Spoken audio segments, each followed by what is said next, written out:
a good study space for your little student is very important, and it's very personal. So Janice is back to talk a little bit about how you need to think about this and approach it, and then different options for where they might want to study within the home. Yeah. So it really depends on what kind of studier you are. First and foremost, figure out what your child is. Like, how do they work? Like, you and I were both discussing, we need utter silence. Yes. But I know my son Lachlan, he's absolutely fine to just like hunker down with chaos around him and start doing some work.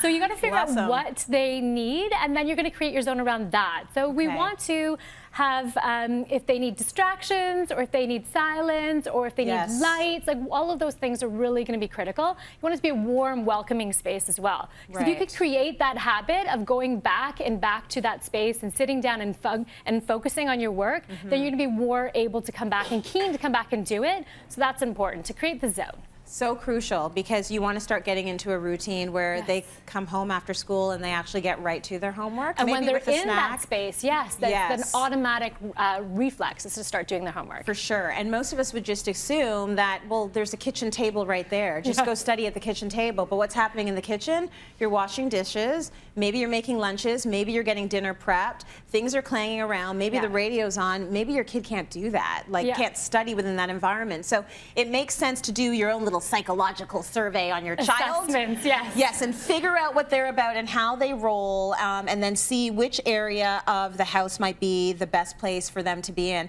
And you also have to think comfort. Yes. I mean, who wants to sit on a hard chair and go through calculus? Yeah. It's bad enough that you're doing calculus. Like, make it a little bit comfy for them. And we're not talking about spending a lot of money, because that's not what it's about. It's about comfort. So you have brought sort of a few different ways to approach the homework space here. Yeah, so here is the bedroom. So lovely, simple desk. Everything is open so that you can't get it cluttered. You're not doing this junk drawer. So you have to deal with those are good habits. Deal with what you need to, put it away in its proper spot. So that's what I love about this desk. It's open. You can put your stuff, a little bit of places to tuck things away, and it's a very clean surface. It's very personalized though. So, you know, it's girly. We've got the perfume jars, but those aren't distracting. Like, you're not going to fiddle with those. And on the bookshelves, we've got some more funky lights, and we've got a little open storage. So again, we can't lose anything. And then we've got, as you said, the comfy chair. This one's super fun. And so we want good task lighting. We've got these are actually prints that you can take your own pictures and email them in and get them printed up like this. It's fantastic. That is so cool. So again, very personalized. It's very welcoming and warm, and you want to come sit down here, but you're not going to be like, you know, all over the place. Playing with a fidget spinner. Yes, right. You're going to be clean and working away. Maybe take out the smartphone as well, so work actually gets done. I like the fact that you've thought about it's got to be functional. Yes. So you want some of the books here. You don't want it to be completely cluttered, and you don't want too much stuff, but just enough so that they can get through their work. Yes. Right? And again, if they see it, they'll know where it is. They're not going to come and ask you about it. And also, it's going to stay a little bit more clean, because those are open on either side, so you can't lose anything. That's right. So that's the goal. So that is the bedroom space. Let's look at this space over here now. What room would this be? So this is when you don't want to put a desk out in the open, but this is a console table, and we've styled it like this. But when you need to your child to do the homework near you, then you can just slip the chair underneath. You've got some great accessories, like these are the pieces that are chic on their own, and they're architectural or decor pieces, also functioning. And so that's how we're going to style this desk.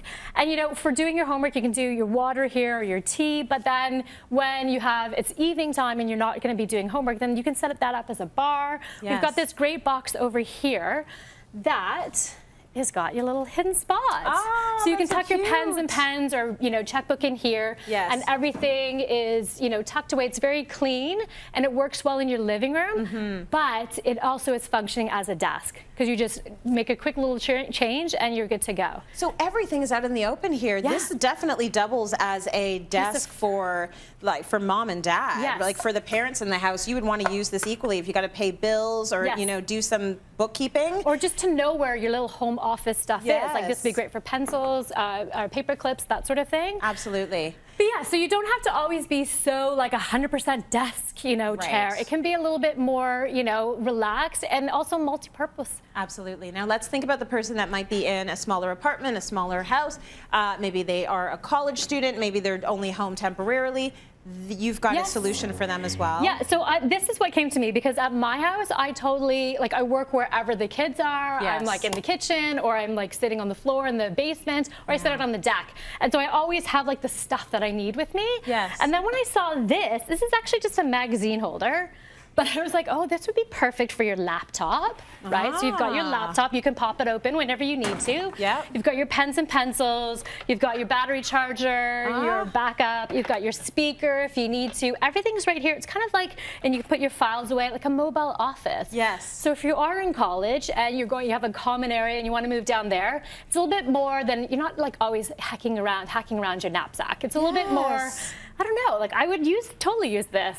I love this idea. So basically, you're just a little nomad looking for a chair. Yeah, totally. Right? And that's the reality. Like, you want to go wherever the action is in your home, and as you mentioned, hunker down in a corner, open up your laptop, and get some work done. And then everything is there that you might need. And also think about what we have on our laptops and our phones, right? We have the calculator, we have the dictionary, so we're not using it as much when we're older as opposed to when we're younger. Really good. Yeah. I love that. You did some great shopping for us today. Lots of shopping for you guys. You got a whole bunch of stuff from HomeSense and from Staples in the set, so thank you very much for that, Janice.